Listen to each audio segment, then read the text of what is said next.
In her dreams, Faith always came back to the woods. In this dream, she was standing in the darkness of a spring night, surrounded by shadow. In front of her, Sydney lay on the stump of a fallen tree, eyes closed and limbs splayed as she waited for the magic. Faith wanted to shout at her, to tell her to run, but she couldn't speak, couldn't do anything but watch as Sydney screamed. Her limbs convulsed, muscles pulling taut as she thrashed on the wooden surface. Then she opened her eyes. They were the color of midnight, nothing human left in them.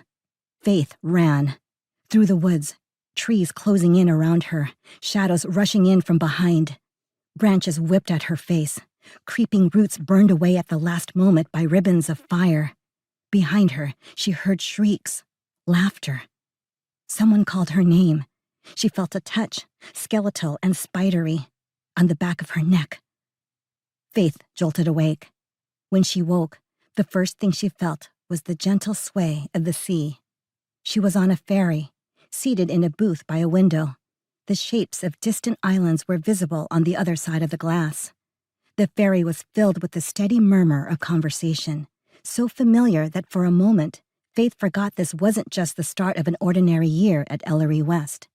Then she looked up and saw the stares people levied her way, the anger and fear in their eyes. She remembered.